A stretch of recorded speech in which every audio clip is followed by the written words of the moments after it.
It's the Good As Gould Show with your host, Jake Gould, and I'm here live in Reno, Nevada, providing coverage for what should be another fantastic weekend of boxing, this time featuring a pair of unbeaten 126-pounders. We got the challenger, Jason Sanchez from Albuquerque, New Mexico, seeking to maybe, just maybe, pull off an upset for the second weekend in a row after Andy Ruiz just beat Anthony Joshua. Now we know anything is possible, right?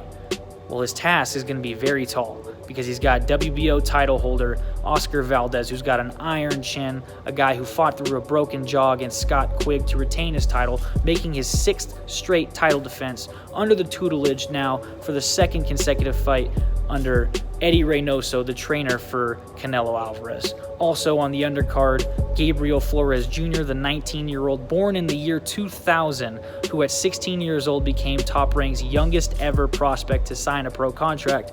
Also going to be fighting on the undercard after a May 4th show under Jerwin Ancajas and Artur Beterbiev. He did his thing, and now he's looking to do it again. So we've got a great card here on ESPN, Top Rank Promotions. You're not going to want to miss this Saturday night. Stay tuned. What's up? It's Lamar Odom. What's up? It's Lamar Rose Jr. What's up? This is Ryan Garcia here. White Mama here with my boy Jake, and you're watching the Good As Gould Show. The Good As Gould Show. Good As Gould Show. And it is good as gold. One love.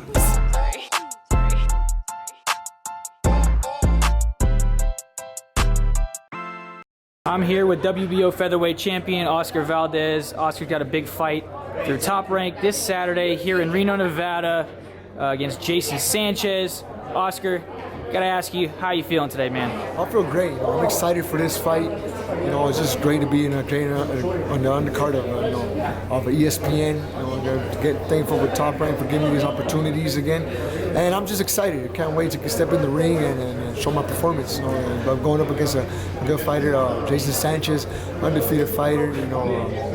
He's been pulling upsets lately.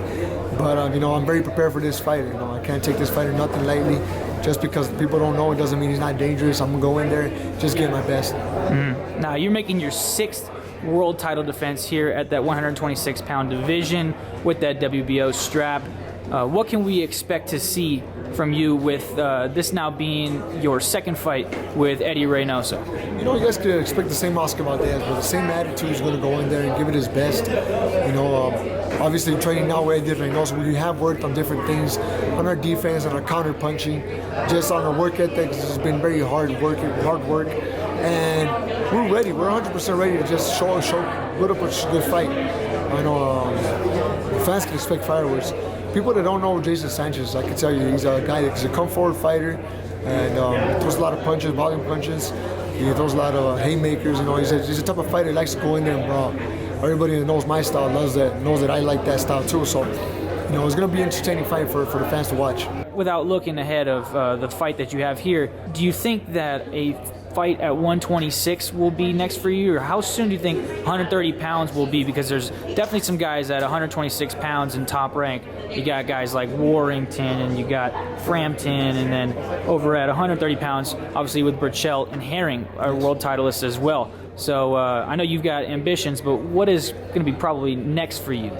I don't really know right now. I will have to wait how I feel after this fight to see what's going to happen if I go up to 130 or I stay at 126. But in reality, I'm very focused on Jason Sanchez. Making way for this fight and then fighting Jason Sanchez. I do want to fight the best. That's the most important thing. A lot of fighters say, I don't care what people think, this and that.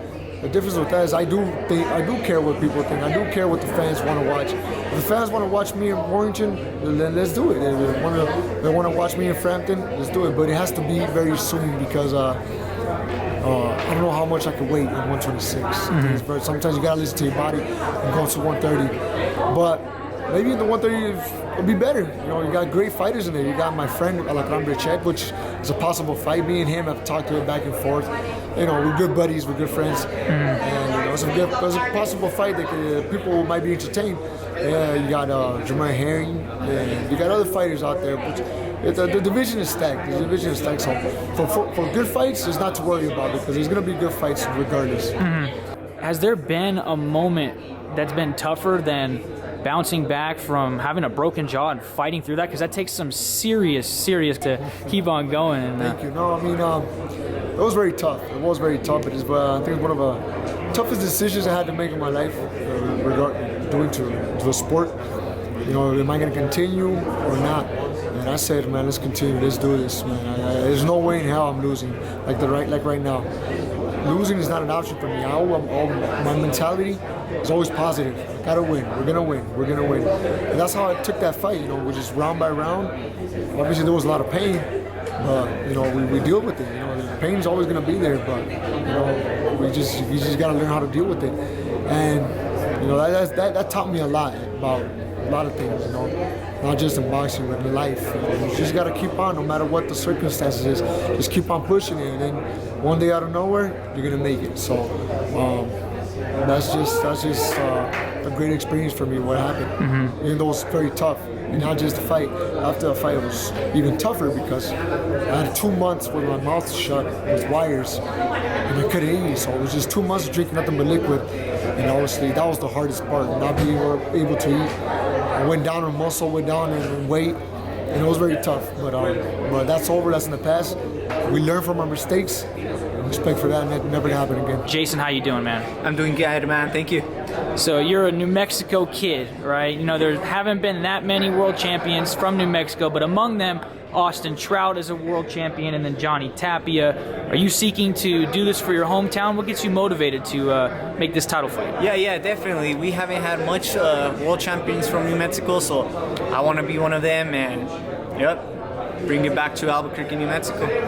Nice. And now, for you, I mean, I know you've got obviously a good background in boxing. You're undefeated thus far, but you know, a lot of people say if a street fight were to break out, that boxers would be at a disadvantage to some other forms of mixed martial arts. But you've got experience in Taekwondo and in kickboxing. Do you think that gives you an advantage as a boxer, having that sort of experience? Yeah, I feel like it does. Like my Taekwondo and my kickboxing, I feel like it helped me out a lot in boxing for my footwork and movement. Now, you never lost, is that right, when you were in Taekwondo? In Taekwondo, yeah, no, I never lost. Okay, now I was undefeated. Okay, now what made you want to switch from Taekwondo and kickboxing into just boxing itself? My dad made us that switch from Taekwondo to kickboxing, and then then he put us in boxing, and he let us just choose which one we liked, and we just fell in love with boxing. Okay, now you've been sparring some Robert Garcia fighters, is that what I've been hearing? Yeah, that's right. So how's that been going? It's been going great. There were two tough kids, Aaron and Louis.